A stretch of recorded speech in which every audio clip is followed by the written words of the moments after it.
안녕하세요. 남양주에서 살고 있는 올해 60살이 된 아줌마입니다. 아직 손주를 못 보았으니 그냥 아줌마라 칭할게요. 사연 남녀는 가게 영업을 준비하는 낮 시간에 주로 많이 틀어두고 있어요. 저도 제 사연을 청취자 여러분들에게 들려드리고 싶어 이렇게 글을 쓰네요. 8년 전 저는 남편과의 이혼을 심각하게 고민하고 있던 이래도 불만 저래도 불만인 불만투성이 여성이었습니다. 제 인생이 꼬인 것도 부족해 친정엄마가 돌아가신 것을 남편 탓으로 생각하고 있었거든요. 남편을 처음 본 건 지금으로부터 33년 전입니다. 33년이나 붙어 지냈으니 남편에 대해 모든 것을 알고 있다고 생각한 저였는데 큰 착각이었어요. 저는 너무나 남편에 대해 아는 게 전혀 없었더라고요. 아니, 알려고 들지 않은 게 정확하겠네요. 그리고 남편의 충격 비밀을 8년 전 그날 알게 되었죠. 그 이야기를 여러분들에게 들려드릴게요. 남편을 만난 건 작은 라이브 카페에서였습니다. 당시 고등학교를 졸업하고 작은 회사에서 5년 넘게 일하고 있던 저는 회사 언니들의 성화에 못 이겨 퇴근을 하고 라이브 카페를 따라갔어요. 그곳에 너무 잘생긴 기타리스트가 있다고 호들갑을 그리 떨길래 마지못해 따라가 주었죠. 그리고 그곳에서 기타를 치는 남편을 보고 저는 첫눈에 반해버렸습니다. 제 눈엔 무대에서 기타를 치며 노래를 부르는 남편이 너무 멋져 보였어요. 지금 돌이켜 생각하면 정말 제대로 눈에 콩깍지가 씌인 거였겠죠. 이 글을 쓰는 지금 방바닥에서 발가락 쑤시며 그 손으로 군고구마를 먹는 모습을 보면 멋있기는 개뿔이나 멋있나요. 하여간 철없고 남자 경험 없는 제게 그때의 남편은 첫눈에 반할만 했나 봐요. 그날 이후 이제는 반대로 제가 회사 언니들을 졸라서 그 라이브 카페 출근 도장을 찍었으니 말입니다. 그러다가 정말 우연하게 길에서 기타를 메고 가는 남편을 마주쳤어요. 단발머리 삼총사. 저희 가게 단골 맞으시죠? 당시 저와 함께 매일 출근 도장을 찍던 언니 2명이 모두 단발머리였거든요. 저도 단발머리였고요. 남편이 저희를 기억하고 있던 거였죠. 쑥스러워 대답도 못하는 제게 남편이 출출하다며 우동이나 한 그릇 먹자고 하더라고요. 딱 그 옆에 포장마차가 있었는데 우동 냄새가 기가 막혔거든요.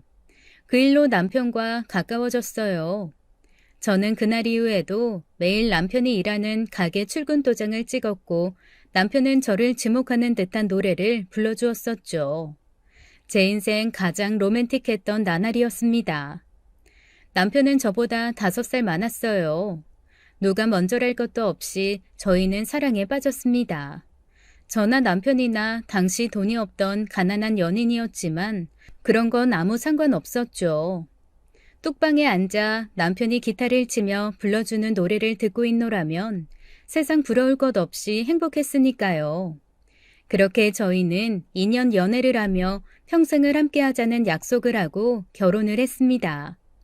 하지만 친정아빠는 남편을 무척이나 싫어했어요.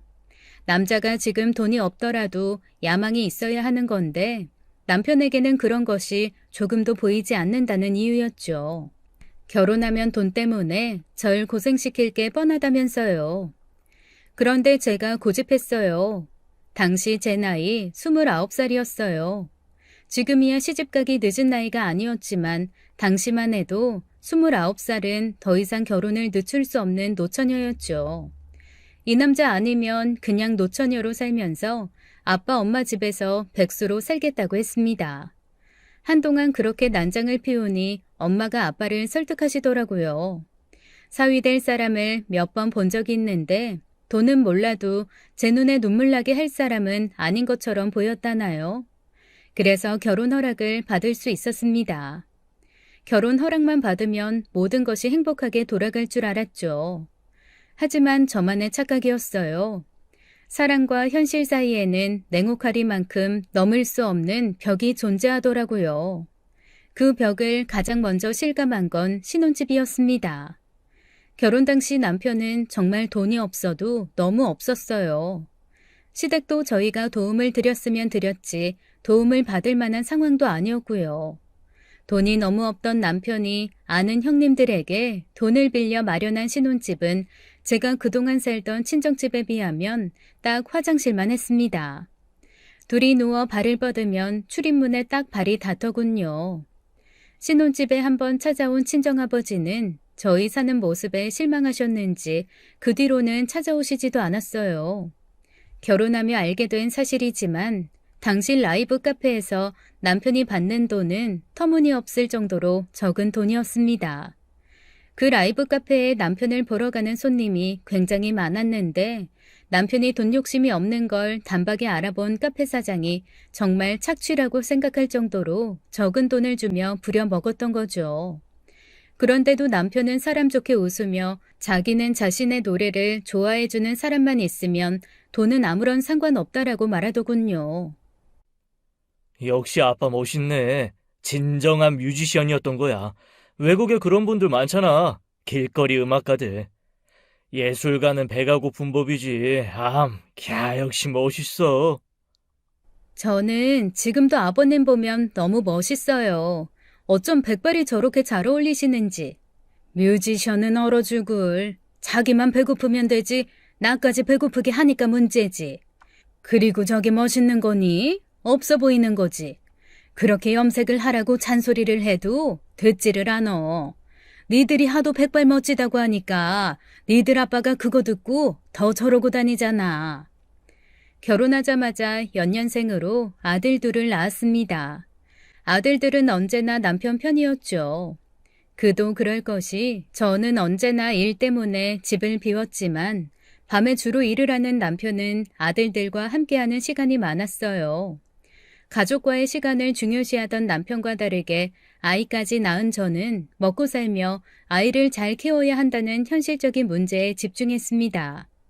그 문제는 바로 저희 가족에게 절대적으로 부족한 돈이었죠.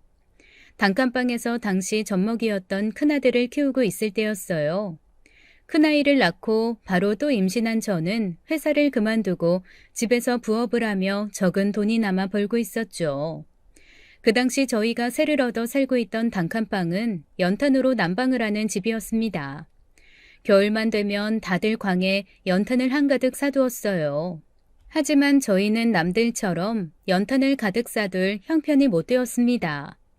돈도 없었고 연탄을 보관할 광도 없었죠. 그래서 당시에 남편이 일을 마치면 집으로 돌아오는 길에 구멍가게에 들려 연탄 2개씩을 사들고 왔었습니다. 그런데 그날따라 남편이 빈손이었어요.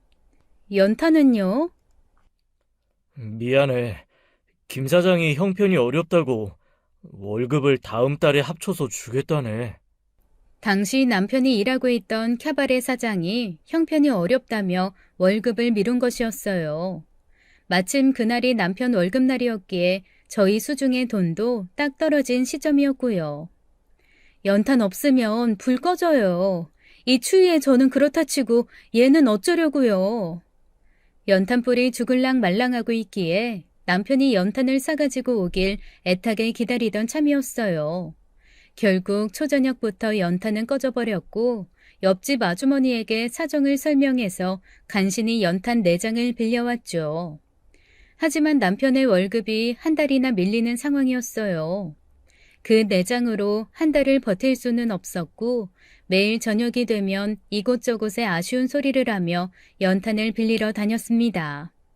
나중에는 아이 분유도 떨어지고 쌀도 떨어져서 쌀과 돈도 빌리러 다녔죠. 한 푼, 2푼 빌리러 옆집, 앞집, 뒷집을 다니면서 아쉬운 소리를 해댔고 그때마다 고개를 들기 힘들었어요. 어느 날은 첫째 아이 열이 40도까지 오른 적이 있었죠. 연탄을 아끼다가 불을 꺼먹어서 새벽에 단칸방이 냉골이었어요. 그때 감기에 걸린 거였습니다. 급하게 병원으로 달려갔어요. 남편은 병원비를 빌리러 친구들을 만나러 달려갔고요. 참 비참하고 처량했습니다. 결혼하고 처음으로 친정에 찾아가서 친정 아빠에게 돈을 빌렸어요. 첫째를 들쳐업고 둘째를 임신한 제 모습은 누가 보더라도 가난에 찌들어 있는 안악이었습니다. 친정아빠는 저를 보고는 한숨을 쉬시더니 농 안에서 신문에 쌓여 있던 돈을 주셨죠. 그 돈을 들고 집으로 돌아오는데 그만 길에 주저앉아 펑펑 울고 말았어요. 돈이 없다는 게 사람을 이렇게까지 비참하게 만드는구나. 그때 뼈저리게 느꼈습니다. 그리곤 다짐했죠. 나도 돈을 벌어 아들들과 남부럽지 않게 살겠다고요. 하지만 현실은 냉정한 겁니다. 돈을 많이 벌겠다는 제 의지와는 전혀 상관없이 남편이 벌어오는 쥐꼬리보다 짧은 돈과 제가 아이들을 키우면서 밤새도록 부업을 하며 버는 돈으로는 크게 저축을 하긴 힘들었죠. 그래서 신혼집으로 시작한 단칸방에서 탈출을 하는 데는 무려 7년이나 걸렸습니다. 10원 한 장 허투루 쓰지 않고 돈을 모으던 저는 첫째가 초등학교에 들어갈 즈음 옆 동네 연립주택으로 이사를 갈 수 있었죠. 방이 2개에 작은 거실 겸 주방이 하나 있는 집이었어요. 이전에 살던 단칸방은 화장실도 공용으로 쓰고 있었는데 그 집은 화장실도 집 안에 있었죠. 얼마나 기뻤는지 모릅니다.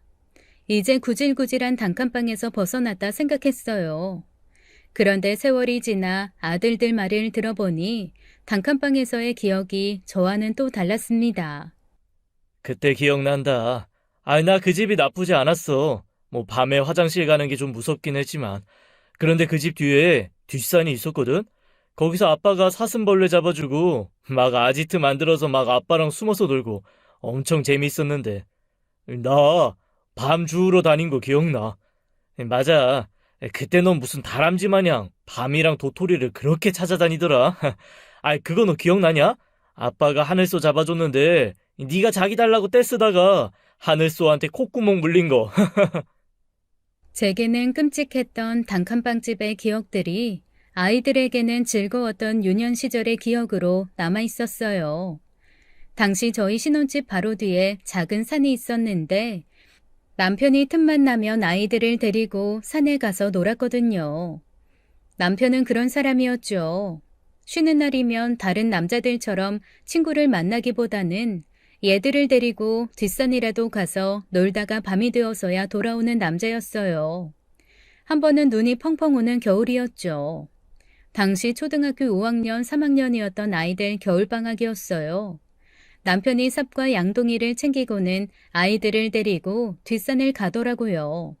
밤이 되어서야 아이들과 돌아온 남편은 다음 날에도 또 뒷산을 갔죠. 이 추운 겨울 대체 무얼 하나 3일째 되는 날 저도 남편을 따라 나섰어요. 이글루라고 아시나요? 알래스카에 사는 에스키모인들이 얼음으로 만드는 집이요. 추운 알래스카에서도 얼음으로 만든 이글루 안에 들어가면 추위를 피할 수 있다죠. 글쎄 남편과 아들들이 며칠에 걸쳐 아지트라면서 그 이글루를 뒷산에 만들어서는 놀고 있더라고요. 첫째 아들은 그곳에 냄비며 먹거리까지 가져와서는 집처럼 꾸며두었고요. 황당해하는 저와 달리 남편과 아이들은 신이 나 있었어요. 그 다음 날 아들 둘과 남편은 심하게 감기에 걸려서는 골골거리더니 나중에는 저한테까지 감기를 옮겼었죠. 그 당시 저는 남편에게 당신이 애들이냐고 왜 이렇게 철없는 행동을 하냐 잔소리를 했지만 세월이 지나고 보니 아이들은 남편의 그런 행동을 잊을 수 없는 추억으로 기억하더군요. 요즘은 눈이 안 와. 뭐 이글루를 만들래야 만들어 볼 수가 없다. 세상에, 그런 걸 만들고 놀았어? 아버님, 진짜 낭만파시다. 그거 만들고 엄마한테 엄청 혼났었지. 그러더니 다음 해에 여름에 아빠가 그러더라. 이번에는 땅굴을 파서 벙커를 만들어 보자고. 재밌었겠다. 난 우리 아빠 기억이 없어. 놀이공원도 엄마랑 이모들이랑 다녔거든. 이제는 장성에 다들 결혼한 아들들이 추석에 집에 찾아와서는 옛날 추억 이야기를 하더라고요. 비록 돈이 없어 다른 아이들처럼 놀이공원에는 데리고 다니지 못했지만 아이들에게는 꽤나 인상 깊은 추억을 만들어 주었나 싶었습니다. 하지만 아이들이 어렸을 때의 기억이 제게는 추억으로만 남아있는 게 아니었어요. 언제나 문제는 돈이었죠. 백날 아이들과 놀며 아이들에게 좋은 아빠이면 무엇하나요? 경제력이 없어 늘 돈에 쪼달리는 삶이었는데요. 저는 그게 늘 불만이었어요. 놀 시간이 있으면 하루라도 더 일을 해서 한 푼이라도 더 모아두는 게 아이들의 장래를 위해서 부모가 해야 할 일이라 생각했습니다. 아이들에게는 친구가 아닌 인생의 길라잡이가 필요한 것이니까요. 큰아이가 중3 때였어요. 돈이 없어서 아이 학교에서 거리가 좀 먼 거리에 살던 저희였습니다. 아이는 차비를 아낀다며 낡은 자전거를 타고 학교를 다니고 있었죠. 그런데 그만 교통사고가 나고 만 거였어요. 아침 일찍 학교를 가기 위해 집을 나선 아이가 그만 새벽까지 술을 마시고 집으로 가던 사람의 차에 치이고 만 거였죠. 집 근처 작은 수공업 공장에서 일하던 저는 공장장에게 소식을 듣고 미친 듯이 병원으로 달려갔습니다. 병원에 도착하니 남편이 먼저 도착해서는 대기실에서 쭈그리고 앉아 눈물을 흘리고 있더군요. 그 사건으로 아이는 한 달간 병원 신세를 지고 말았어요. 문제는 가해자 역시 집도 없고 재산도 없는 사람이라 자기는 감옥에 갈 테니 알아서 하라고 나온 거였죠. 아들의 치료비는 온전히 저희가 부담을 해야 했어요. 문제는 제가 그동안 아끼고 모은 적금을 헐어도 아들의 병원비에는 턱없이 부족했다는 거였습니다. 결국 당시 입주를 앞두고 있던 빌라를 들어가 보지도 못하고 싼값에 팔아야 했어요. 결혼하고 16년간 쉼없이 일하고 부업까지 해가며 모은 돈으로 생애 처음 마련한 집이었습니다. 결국 저희는 도시 외곽에 아주 낡은 주택으로 이사를 했어요. 방은 2개였지만 화장실은 외부에 재래식으로 있는 아주 낡은 집이었어요. 그 일로 집을 날렸지만 아들이 무사히 살아남은 것에 감사할 뿐이었습니다. 다시 처음부터 시작을 했죠. 다시 열심히 돈을 모아 좀 더 살만한 집으로 이사를 가기 위해 일을 한 저였어요. 도심지에 있는 작은 투룸집 전세라도 들어가 보려고 야근까지 하며 일을 했죠. 하지만 저희 생활은 좀처럼 나아지질 못했어요. 비슷한 시기에 결혼한 지인들은 모두들 잘 나가고 있었는데 말입니다. 비교를 하고 싶진 않았지만 너무나 큰 차이가 나는 그들과의 삶에 제 자신이 참 초라했어요. 오랫동안 서로 왕래를 하며 1년에 한두 번씩 모임을 하는 지인들이 있었습니다. 한 번은 오랜 친구들과 다 함께 펜션을 잡고 술을 마신 적이 있어요. 다들 사는 게 바빠서인지 1년에 한 번 모이기도 힘들었지만 오래된 친구들이었기에 대충 어떻게 사는지 다 아는 사이였죠. 니들 인생의 최고의 순간이 언제였냐? 최고의 대답하는 사람한텐 내가 금 5돈 선물로 준다. 자, 여기 금두껍이다. 부동산 투자로 재산이 수십억으로 불어난 친구의 말이었어요. 다른 친구들은 몰라도 저는 그 질문의 의도를 알 수 있었죠. 아니, 정확하게 말하면 인생을 부정적으로만 보고 살던 제게 삐뚤어지게 들리던 말이었어요. 그저 제가 또 돈 자랑하고 싶어 저러는구나 싶었거든요. 진짜지? 난 인생의 최고의 순간이 내가 하던 프로젝트가 대박나서 바로 이사로 승진되던 그날. 이야, 그날 아주 모든 직원들이 박수를 쳐대는데 짜릿했지. 니들 도파민이라고 아냐? 응? 도파민 아시냐고? 내가 강원랜드에서 네, 도박꾼 이야기는 다음에 듣고요. 다들 웃으며 그 분위기를 즐기는 것 같았어요.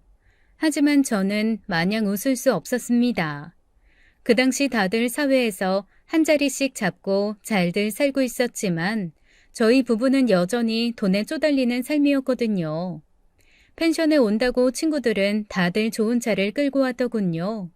부동산으로 성공한 친구는 말할 것도 없고 작은 회사이지만 그래도 이사라는 명함을 가진 친구부터 음식 장사로 성공한 친구, 평범하지만 탄탄한 회사를 다니는 남편을 가진 친구들까지 저희 부부는 10년도 넘게 탄 작은 소형차를 끌고 와 있었죠.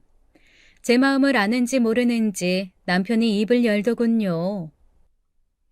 난 최고의 순간은 우리 아들들이 태어난 순간이지. 억만금을 줘도 안 바꿀 아이들이야. 남편의 자랑은 언제나 하나였어요. 아이들이었죠. 안빠, 안빠. 와, 말한다 말.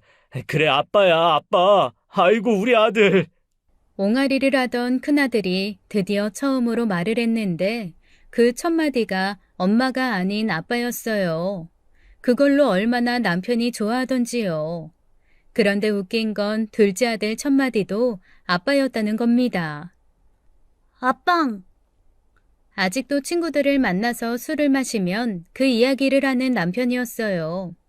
아이들이 태어난 순간이 최고의 순간이었다는 남편의 대답에 다들 조용해지더니 술만 홀짝이며 펜션 마당에 피워둔 장작불만 보더라고요. 그렇지. 뭐 애들이 최고지. 정해진 거다. 1등은 매년 더 잘생겨지는 우리 기태영부. 그날 남편의 대답이 1등으로 뽑혔죠. 그래서 친구가 상품이라고 내놓은 금두꺼비를 받았어요. 하지만 저는 하나도 기쁘지 않았습니다. 그 자리에 자식이 없는 부분은 하나도 없었어요. 그저 자랑할 거리가 없는 남편의 감성팔이 말이라고 생각했고 친구가 저희 형편이 어려운 걸 생각해서 1등을 주었다고 생각했으니까요. 이토록 삐뚤어진 생각을 갖고 살아왔던 저였죠. 그런데 저도 그럴 수밖에 없었어요. 남편과 결혼하고 돈 걱정을 안 하면서 살아온 날이 없을 정도였으니까요. 남들은 남편이 부장이 되었다, 사업이 성공했다 이런 소식이 들려올 때 저희는 이번에 올려달라는 전세금은 어떻게 마련을 해야 하나 고민하거나 아들들이 대학을 가면 등록금 대출은 얼마나 받고 어떻게 갚아야 할지 고민을 했거든요. 그 흔한 해외여행을 가본 기억도 없고 남들 다 간다는 국내 여행도 호텔이나 펜션은커녕 최대한 돈을 아낀다며 민박만 찾아다니거나 구입한 지 10년이 넘은 텐트를 가지고 노지 캠핑이나 다니던 우리 부부였어요. 그 모임 이후 제가 남편에게 바가지를 긁었죠. 당신은 남자가 그릇이 왜 이렇게 작아? 남들처럼 성공해보고 싶다 하는 마음은 없어? 이미 성공을 했는데 무슨 성공을 더 원해? 당신이 성공을 했다고? 그럼 이렇게 예쁜 아내랑 든든한 아들 둘이 있는데 얼마나 더 성공을 해야 해? 아니 무엇보다 우리 가족 다들 건강하잖아. 말이나 못하면 밉지는 않죠. 하는 말마다 허허 웃으며 빠져나가는데 그 모습이 더 제 속을 긁는 것 같았어요. 저도 남부럽지 않게 살고 싶었어요. 제 손톱에 끼어있는 지워지지 않는 공장 기름때도 부끄러웠고 밤무대 연주자로 밤에 출근하는 남편의 모습도 부끄러웠습니다. 무엇보다 이제 곧 대학을 준비할 아들들의 학비도 걱정이었어요. 친구들 아이들처럼 내 아이도 돈 걱정 없이 학원을 다니고 대학을 다니고 그 아이들 닮은 착하고 예쁜 색시를 만나 결혼도 했으면 했습니다. 신혼집도 남부럽지 않게 마련해주고 싶었죠. 그저 저처럼 시작하지 않도록 좋은 집을 해주고 싶었습니다. 제 욕심이었지만 그렇게 하고 싶었어요. 왜 나는 내 아이들에게조차 그런 것을 못해줄까? 매일 밤 잠들며 생각을 했죠. 내 인생이 어디부터 잘못되었을까 말입니다. 그때 남편을 만난 게 내 인생의 잘못이 아닐까라는 생각마저 들었어요. 남편에겐 미안하지만요. 그래서 남편에게 말했죠. 전셋집을 구하기 위해 모아둔 돈을 사업하는 데 쓰자고요. 잡을 수 없는 꿈을 잡기 위해 헛된 욕심에 사로잡혀 제가 무리를 한 거였어요. 남편은 반대를 했지만 제가 밀어붙였죠. 그래서 차린 것이 음악학원이었습니다. 남편이 기타를 비롯해서 이것저것 악기를 잘 다루고 노래도 잘하니 해볼 만한 사업이 그것뿐이 없더라고요. 무엇보다 남편 지인 중 비슷한 학원을 차려 일반 회사원들보다 돈을 잘 버는 사람들도 몇몇 있었거든요. 저는 오래 다니던 공장을 그만두었어요. 그리고 퇴직금을 받았죠. 남편도 밤무대 연주를 그만두었습니다. 시작한 지 얼마 되지 않은 만기가 한참 남은 적금도 해지했어요. 그리고 신용대출도 받을 수 있는 만큼 받았죠. 그렇게 사업을 했습니다. 처음부터 성공할 수 없는 무리한 사업이었어요. 학원을 열었지만 학생들이 없다면 몇 달도 버틸 수 없는 자금력이었죠. 다른 학원처럼 삐까뻔쩍한 인테리어도 없었고 악기들도 중고상을 통해 간신히 가져온 낡은 악기들이었습니다. 그저 제가 헛된 희망에 사로잡혀 시작한 사업이었고 그 끝은 누구나 예상할 수 있는 것이었죠. 저희 학원은 문을 열고 반년 만에 닫아야 했습니다. 그 사건으로 인해 저희는 모든 것을 잃었고 빚까지 많이 지게 되었어요. 도심지 외곽에 집조차 구할 돈이 없었기에 어쩔 수 없는 저희는 친정집으로 들어가게 되었습니다. 아빠에게 잘 살겠다고 큰 소리를 치고 결혼한 지 20년 만에 무일푼으로, 아니 빚까지 지고 친정집에 빌부터 살려고 온 거였죠. 아빠를 쳐다볼 수가 없었어요. 저는 저를 말없이 바라보는 그 눈빛이 너무나 매서워서 감당을 할 수가 없었습니다. 그렇게 제 고집 때문에 사업까지 망한 남편은 본의 아니게 처가살이를 하게 되었죠. 남편은 친정엄마에게 참 잘했어요. 친정아빠는 남편을 여전히 곱게 보지 않아 사이가 어색했지만 그래도 사위라고 친정엄마는 남편에게 참 잘해주셨죠. 저희가 친정집으로 이사를 한 날 닭을 잡아주시며 그동안 고생을 했다고 남편을 위로해주는 엄마였어요. 그래서 남편도 친정엄마를 각별하게 따르고 좋아했던 것 같습니다. 무엇보다 저희가 결혼하고 얼마 안 가 시어머니가 돌아가셨기에 남편은 더욱 저희 엄마를 자기 엄마처럼 여기며 잘 보셨죠. 남편은 일을 갔다가 집에 돌아오면 친정엄마를 도와 저녁을 준비하곤 했습니다. 저는 사업이 망하고 도우미 일을 하고 있어서 남편보다 퇴근이 늦었기에 저녁 시간이 지나고 집에 왔는데 그때가 되면 남편과 친정엄마가 저녁상을 만들었다며 저를 위한 식사도 준비되어 있었죠. 어느 날은 남편과 엄마가 김장을 한다며 배추를 산더미같이 사오더라고요. 남편과 엄마는 둘이 붙어서 서로 오순도순 김장을 100포기씩이나 만들더니 나중에 수육도 만들어 서로 먹여주는 모습이 꼭 제가 딸이 아니라 남편이 아들인 모습이었어요. 엄마는 이 나이에 처가살이하는 사위가 밉지도 않아? 네가 바람 넣어서 사업하다가 망하고는 누가 누굴 미워하니? 사람이 살다 보면 넘어지기도 하는 거지. 자식이 넘어졌다고 혼내는 부모가 어딨어? 훌훌 털고 일어서면 되는 거지. 그래도 엄마 친구들은 다들 능력 있는 사위 자랑만 하는데 나도 사위 자랑하고 살아. 이거 왜 이래? 무슨 자랑? 네 애들 봐라. 가난했어도 행복한 기억만 한가득이잖아. 그게 어디 쉽니? 너도 너무 돈돈거리지 말고 한 번 사는 인생 어떻게 하면 행복해질 수 있을까 그런 생각하면서 살아. 치, 내가 무슨 돈돈거린다고. 김서방한테 잘해. 처가살이 하면서 제일 힘들어할 사람이 누구겠어? 그런데 힘든 내색 하나 안 하고 얼마나 씩씩하니. 그 당시 친정엄마는 잠을 잘 못 주무셨어요. 오래된 병이라고 했죠. 처방받은 수면제를 먹어 간신히 잠이 들어도 새벽에 잠에서 깨어 다시 잠을 자지 못한다고 했습니다. 옆에서 작은 움직임에도 잠을 깨서 친정아빠와 따로 잔 지도 오래되었다고 했죠. 그런데 어느 날 남편이 기타를 가져와서는 잠자리에 든 친정엄마에게 가서 잔잔한 노래를 불러주더라고요. 처음에는 그 모습이 어색해서 제가 남편을 말렸습니다. 애들도 아닌데 무슨 자장가야. 그런다고 깊게 잠드실 분 아니야. 하지만 친정엄마는 그런 남편의 기타 소리를 좋아했어요. 말리는 저를 오히려 말리셨죠. 그러더니 정말 놀랍게도 남편의 노랫소리를 들으며 잠이 드시더라고요. 김서방이 참 신기한 재주가 있다. 10년이 넘게 그렇게 잠들기가 힘들었는데 김서방이 자장가를 불러주면 내가 꼭 갓난아기가 된 것처럼 잠이 솔솔 들지 뭐냐.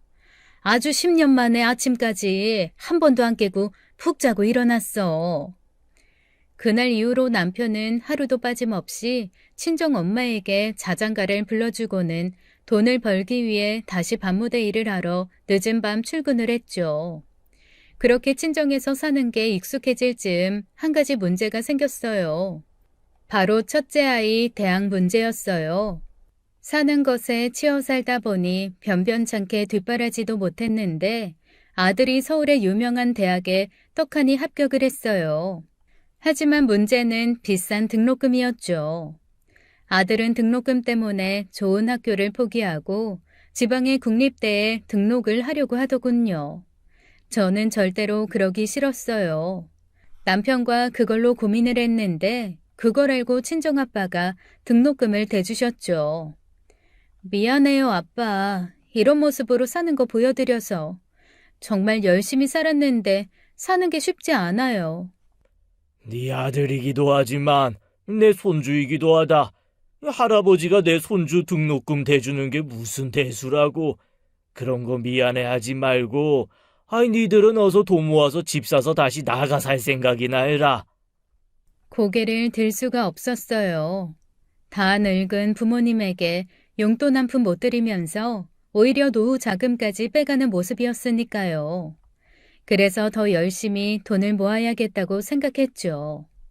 그리고 그때 제 삶을 송두리째 바꿔버리는 사건이 생기고 말았습니다. 요즘 왜 이렇게 소화가 안 되나 몰라. 체하셨어? 병원은? 일주일 전에 요합병원 가서 소화제 처방받았는데 먹어도 좀처럼 나아지질 않는다. 일주일이요? 그러시면 오늘 저하고 큰 병원 가셔서 검사 좀 받아보세요. 그 말을 들은 남편이 무척이나 걱정을 했어요. 그날 바로 친정엄마를 모시고 큰 병원으로 갔죠. 몇 가지 검사를 해보고 일주일 뒤 저희는 충격적인 소식을 전해 들었습니다. 위암이세요. 전이가 시작된 지 좀 되셨네요. 당장 항암을 시작하셔야 합니다. 친정엄마가 위암 3기 판정을 받으셨죠. 큰소리치며 결혼하겠다고 집을 나가서는 20년 만에 쫄딱 망해서 돌아온 저였어요.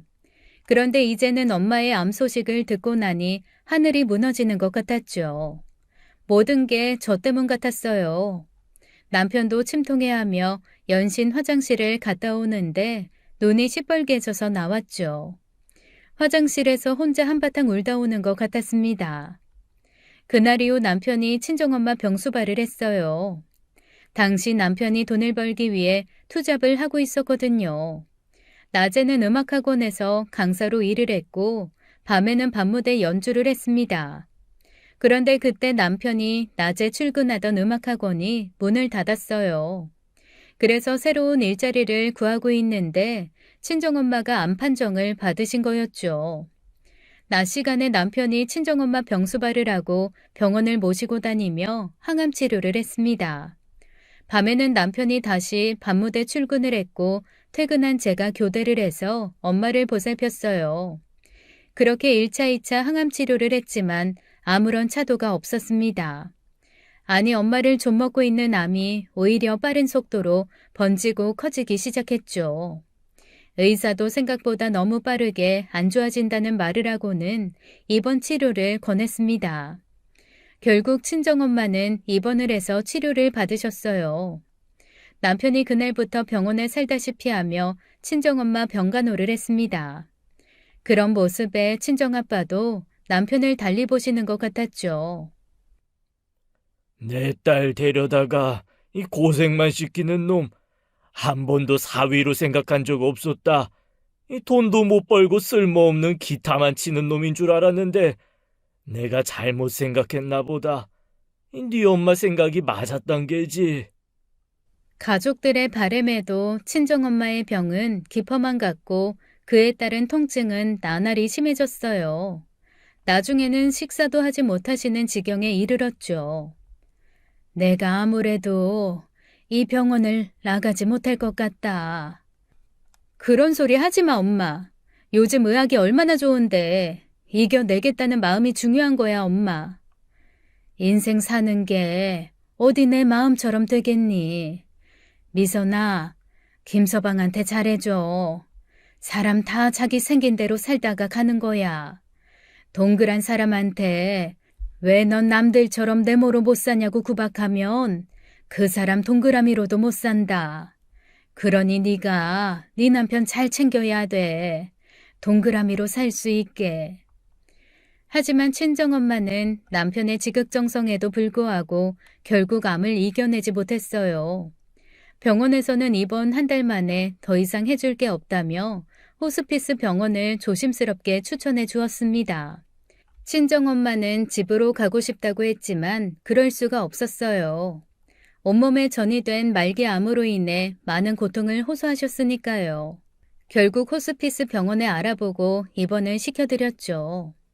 그날부터 저도 일을 쉬고 남편과 매일 번갈아 가며 친정엄마를 찾았습니다. 하루라도 더 함께하고 싶었고 그 하루하루가 너무 간절했죠. 내가 죽을 날이 얼마 안 남아서 너희를 불렀나 보다. 그래도 니들이 들어와서 같이 살면서 복작복작 함께 살지 않았니? 아들놈 같은 사위랑도 살아보고 내 귀여운 강아지 같은 손자들하고도 살아보고. 그런 말 하지 마, 엄마. 어? 엄마가 원한다면 계속 엄마 집에서 살 테니까. 어서 이겨내자, 엄마. 어? 하지만 제 바람과 달리 친정엄마는 하루가 다르게 말라갔어요. 어느 날은 통증이 심한데도 간호사에게 진통제를 달라고 하지 않으시더라고요. 아프면 말해, 어? 진통제 좀 더 넣어달라고 말할게. 이러다가 가면 되는 걸. 뭐하러 비싼 약을 맞아. 그런다고 살아날 것도 아닌데. 어차피 죽을 거 한 푼이라도 아끼면 좋지. 지금 돈이 문제야? 이 상황에 왜 돈을 아껴? 그깟 진통제 얼마나 한다고. 그만 친정엄마에게 화를 내고 말았어요. 그깟 진통제 얼마나 한다고 그걸 참고 있으니 가슴이 미어지더라고요. 나 때문이야? 우리 부부가 가난해서 그 돈 아끼려는 거냐고. 나 속상하게 왜 그래, 엄마? 마치 저 때문인 것 같았어요. 우리 아이들 등록금을 주기 위해 저희 부부 다시 분가해줄 돈 때문에 그러시는 것 같아서 가슴이 찢어지게 아팠죠. 간호사에게 진통제를 놓아달라고 부탁을 하고 병실을 나오는데 눈물만이 나왔습니다. 밤에 남편이 찾아와서 친정엄마를 보았죠. 저는 잠시 친정아빠와 아이들을 챙기기 위해 집으로 갔고요. 몇 가지 반찬만 챙겨두고 다시 병원으로 향했습니다. 그런데 병실 앞에서 저는 충격적인 것을 보았어요. 남편이 친정엄마 옆에서 조용히 기타를 튕기며 자장가를 부르고 있더군요. 잘 자라 잘 자라 하는 그 모습에 순간 마음속 화가 폭발하고 말았죠. 남편을 끌어내서 병원 주차장에서 남편에게 쏟아내고 말았어요. 제정신이니? 지금 아파서 마약성 진통제 맞고 잠든 엄마한테 기타 치고 노래를 불러? 잘 자라고? 어? 잘 자라고? 네가 사람이야? 아픈 우리 엄마 영원히 자라는 거야 뭐야? 우리 엄마는 지금 죽어가는데 그러고 싶냐고? 어떻게 그러냐고 이 딴따라 새끼야. 우리 엄마가 암에 걸린 게 당신 무능력함 때문에 스트레스 받아서 걸린 거라고는 생각 안 해봤어? 그딴 기타 치는 것보다 돈을 벌어와서 부끄럽지 않은 사위가 되는 게 100만 배 더 중요하다는 걸 왜 몰라? 저도 참 악했어요. 친정집에 들어와 사는 게 어디 남편 잘못이었을까요? 남과 비교를 하며 제 스스로 지옥에 빠져 무리한 투자를 한 제 잘못이었는데 말이죠. 그런데 당시 친정엄마의 암으로 제 마음은 무척이나 약해져 있었어요. 남편이 음악을 하는 것을 평소에는 싫어하지 않았습니다. 돈을 못 버는 것을 힘들어했을 뿐이었죠. 더욱이 친정엄마의 암은 남편의 잘못은 아니었어요. 그 누구의 잘못도 아니었을 겁니다. 남편도 저만큼이나 마음 아파하는 거 충분히 알고 있었고요. 하지만 저는 누군가를 탓하고 싶었었나 봐요. 그래야만 제가 무너지지 않을 수 있었거든요. 결국 마음에도 없는 남편에게 상처가 될 말을 쏟아내고 말았죠. 소리치고 후회했지만 한 번 쏟아낸 말은 주워 담을 수 없는 거더군요. 미안해. 난 그저 당신 말이 맞는 말이야. 맞아. 나 때문이야. 이딴 기타. 이게 뭐라고. 그 말을 남기고 남편이 자리를 뜨더군요. 뒤돌아가는 남편을 붙잡고 싶었지만 제 발을 누군가 붙잡고 있는 것처럼 남편을 감히 따라가지 못했습니다. 후회와 무거운 마음으로 다시 병원으로 돌아갔죠. 엄마를 봐야 했어요. 저와 엄마의 남은 시간이 이제 얼마 없었습니다. 가는 길에 병실 담당 간호사를 만났죠. 남편이 조용히 기타를 치긴 했지만 혹시 피해를 준 건 아닐지 하는 마음에 간호사에게 사과를 했습니다. 괜찮아요. 지금 어머님 병실에 다른 분이 안 들어오셔서 혼자 있으시기도 하고 어머님이 많이 아파하시는데 사위분 노랫소리 들으시면 덜 아파하시더라고요. 그래서 의사 선생님께서도 허락하셨어요.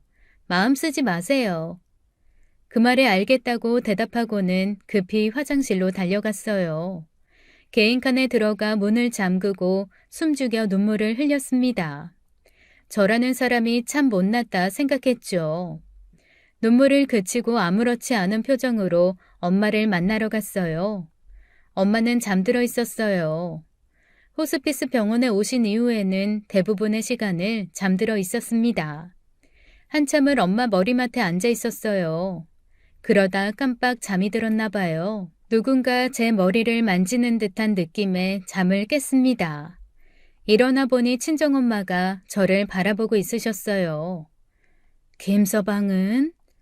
잠깐 집에 갔어. 다시 올 거야. 우리 예쁜 딸, 예쁘게만 살아. 그리고 3일 뒤 친정엄마는 돌아가셨어요. 마약성 진통제로 정신을 못 차리시다가 마지막 날 남편에게 저를 부탁한다는 말만 남기고 떠나셨죠. 친정엄마가 돌아가시고 장례를 치르는 동안 매일을 울었습니다. 남편이 상주가 되어 어머니를 보내드렸어요. 발인 전날 밤 장례식장을 나와 바깥바람을 맞고 있는데 주차장 구석에서 흐느끼는 소리가 들리더라고요. 조용히 다가가 보니 남편이 차들 사이에 숨어서는 주저앉아 울고 있었습니다. 남편에게 다가가 남편을 안아주었어요. 미안해.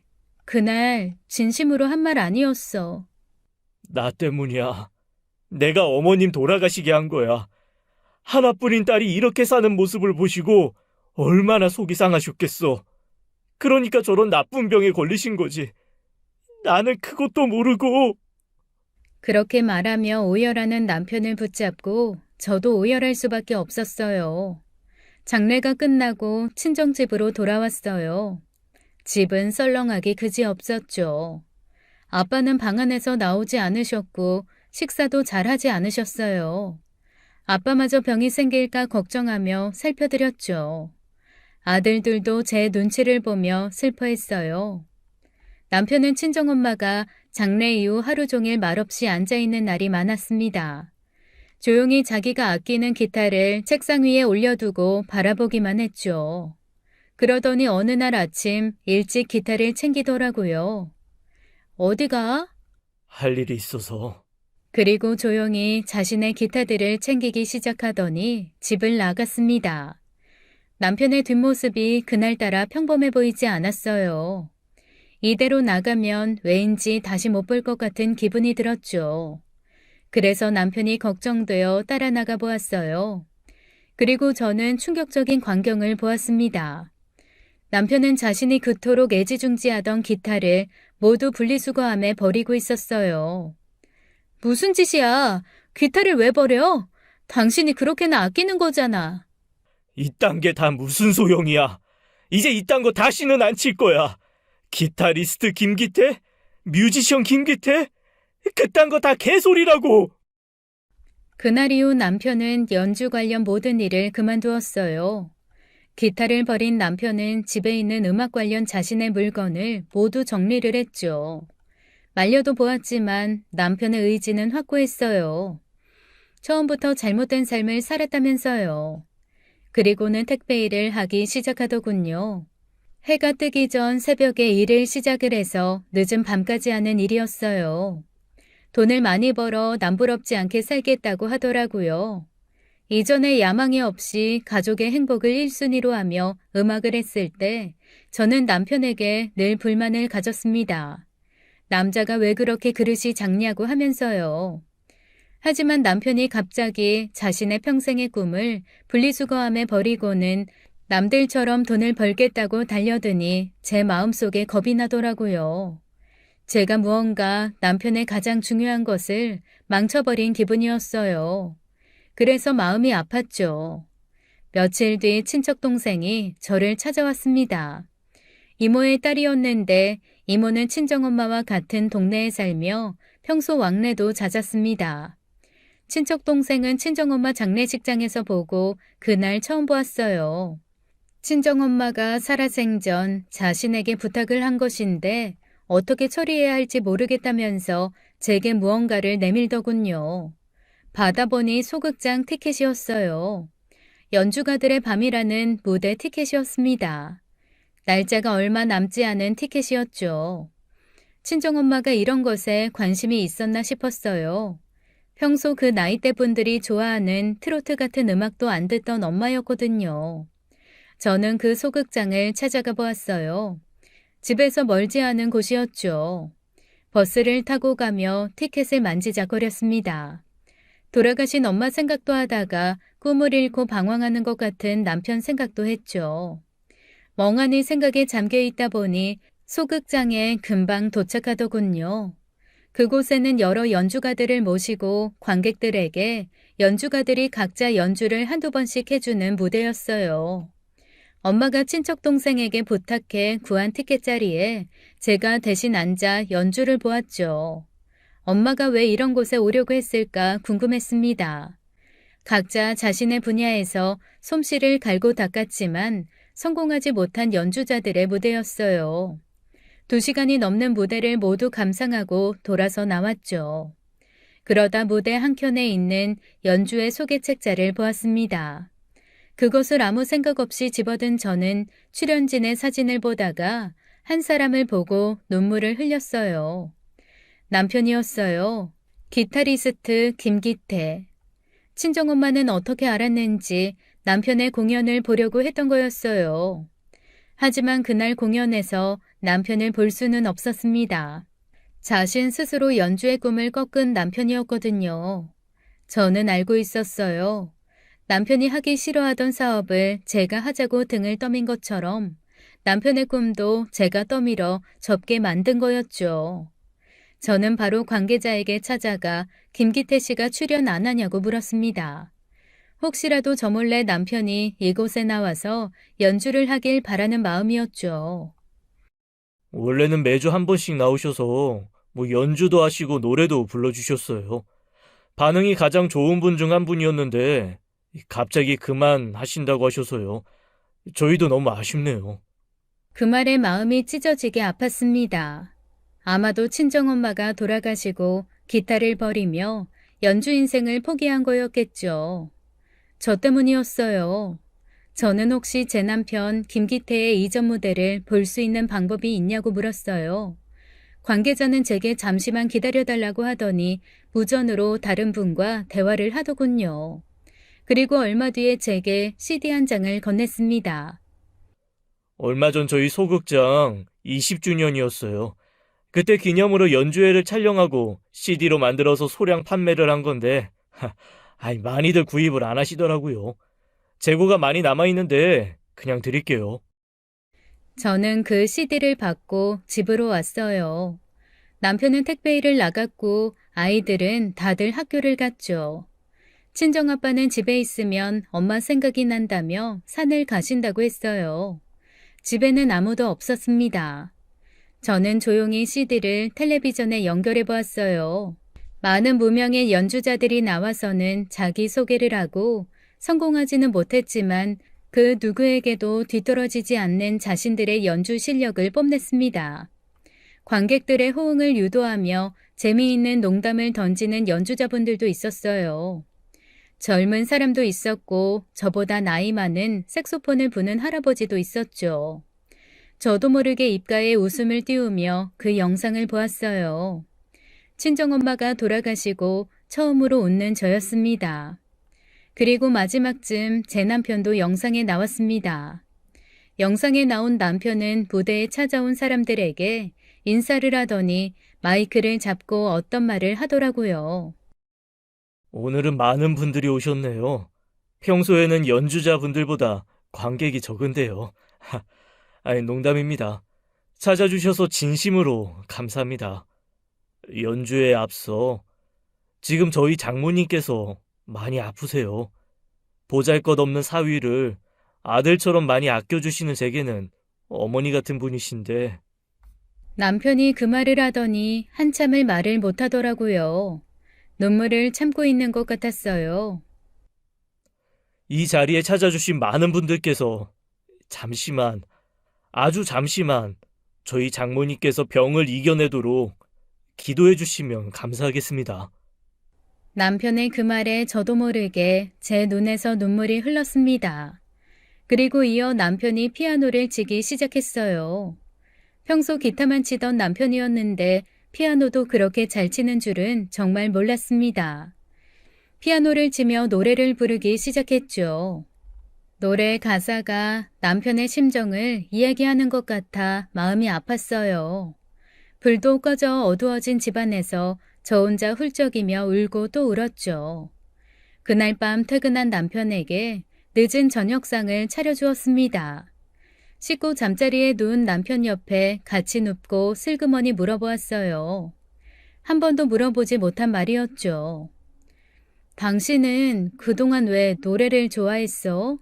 내가 이날까지 한 번도 물어보질 않았네. 갑자기? 뭐 이유가 필요한가? 그리고 다 지난 일이야. 그래도 궁금해. 솔직히 말해줘. 부탁이야. 남편이 한참을 뜸을 들이다 말을 했어요. 남편에게는 누이가 있었어요. 남편이 저와 결혼하기 훨씬 이전 젊은 시절 병으로 죽었다고 알고 있었죠. 아버지가 술을 좋아했었어. 평소에는 얌전한 사람이 술만 마시고 들어오는 밤이면 그렇게 집 물건을 부수고 그랬어. 난 그때 너무 어려서 그런 아빠가 너무 무서웠고. 남편이 이미 한참 전에 돌아가신 시아버지 이야기를 하는 건 처음이었습니다. 결혼할 즈음 몇 번 물어본 적이 있지만 그때마다 남편이 자세한 이야기하는 걸 꺼려했었어요. 그저 병으로 일찍 돌아가셨다고만 했었죠. 그러면 누나가 나를 아주 작은 다락방에 데리고 가서는 내 귀에 대고 노래를 불러줬어. 나 무서워하지 말라고. 난 누나 노래 들으면 그나마 안심하면서 거기서 잠이 들었고, 그때부터 노래를 좋아했어. 남편보다 나이가 많았던 누나는 시아버지가 술을 마시고 와서 행패를 부릴 때마다 자신의 남동생을 다락에 숨기고 노래를 불러주었다고 했습니다. 하지만 안타깝게도 고등학교도 졸업 못하고 방직 공장에서 일을 하다가 폐가 망가져서 20살이 되던 해에 하늘로 떠났다는 이야기였어요. 그런 누나를 그리워하며 시작한 노래가 남편의 전부가 되었던 것이었죠. 한 번도 들어본 적 없는 남편의 옛날 이야기에 마음이 아팠습니다. 왜 형님 이야기를 한 번도 안 했어? 오래전에 죽은 사람인데 말해서 뭐래. 말하면 보고 싶긴 하지. 아직도 노래하고 싶은 거 아니야? 나 때문에 당신 꿈 버리지 말아줘. 남편은 대답이 없이 조용히 돌아 누웠어요. 그런 남편 등이 가늘게 떨려왔습니다. 자신의 누이 이야기에 숨죽여 눈물을 흘리는 남편이었어요. 저는 그런 남편 등 뒤에서 안아주었죠. 다음날 친정아빠가 저와 남편을 불렀어요. 그리고 통장 하나를 남편에게 내미셨죠. 그곳에는 꽤나 많은 돈이 들어있었습니다. 친정 부모님께서 한평생을 모으신 돈이었죠. 이 돈 자네가 쓰게나.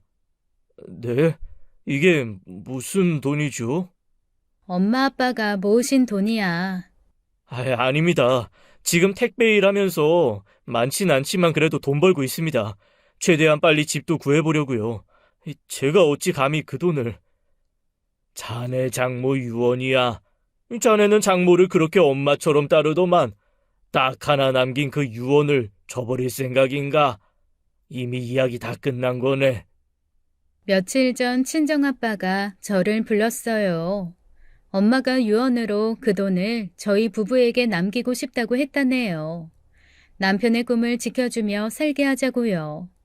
저는 그 돈을 받을 수 없다고 말했어요. 아버지 노후 자금으로 쓰시라고요. 연금도 있고 이 집도 있으니 내 걱정 마라. 니들 살 걱정이나 해.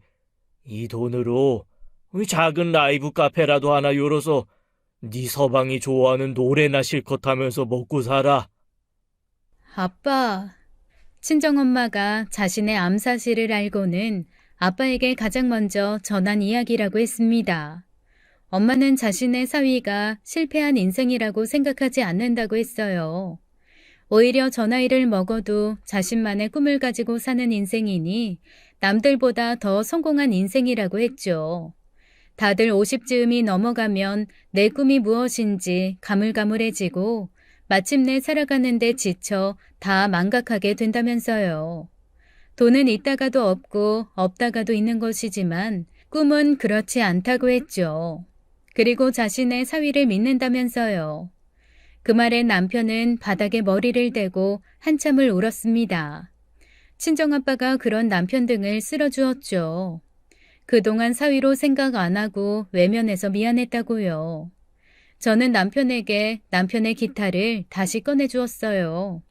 남편이 분리수거장에 버리고 간 기타를 제가 남편 몰래 다시 꺼내다가 집에 숨겨두었었거든요. 제가 기타를 다시 꺼내주자 남편은 그 기타를 부여잡았어요. 이걸 어떻게... 고마워, 여보. 고마워. 정말 고마워. 감사합니다, 장인어른. 저 절대 실망시키지 않겠습니다. 저희 부부는 엄마의 유언대로 그 돈을 받아 작은 라이브 카페를 차렸습니다. 물론 카페의 유일한 가수는 남편이었죠. 그리고 7년이 지난 지금까지 카페를 운영하며 잘 살고 있어요. 카페를 오픈할 때부터 생각했어요. 우리 이걸로 돈 벌 생각하지 말고 먹고 살 수만 있다면 만족하자고요. 그렇게 돈을 쫓지 않고 꿈을 쫓았는데 아이러니하게도 현재는 남부럽지 않게 돈도 잘 벌며 살고 있습니다. 역시 엄마의 말처럼 돈은 꼭 쫓는다고 꼭 따라오는 게 아니었어요. 그보다 중요한 것이 있는 것이었죠. 저희는 아직 분가를 하지 않고 있습니다. 이제 연세가 많이 드신 친정아빠 걱정에 남편이 함께 살자고 했거든요. 그 사이 아이들은 하나둘 며느리를 데리고 오더니 장가를 갔어요. 가끔은 저희 카페에 들려 남편 대신 연주를 하는 아이들이었죠.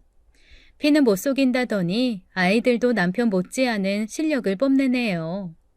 작년쯤 아이들 부부와 여행을 갔을 때였어요. 밤에 온 가족이 우동집에 들어가 우동을 먹은 적이 있었습니다. 그때 남편이 그러더라고요. 저를 처음 본 날 한눈에 반했는데 어떻게 말을 걸 수가 없었대요. 그러다가 길에서 우연히 저를 만났는데 인사만 하고 헤어질 것 같아 급하게 우동 먹고 가자고 했다고요. 그래서 네 엄마를 만날 수 있다고 아이들에게 고백을 하더군요. 저는 지금이 행복합니다. 이제 크게 성공한 친구들을 부럽게 바라보지 않아요. 그저 카페에 앉아 낙엽이 지는 풍경을 바라보며 커피 한 잔을 하고 지금의 모습에 만족하며 감사하고 있습니다. 지금까지 사연 읽어주는 남녀였습니다. 끝까지 시청해주신 여러분 감사드리며 저희는 다음 사연으로 돌아올게요. 감사합니다.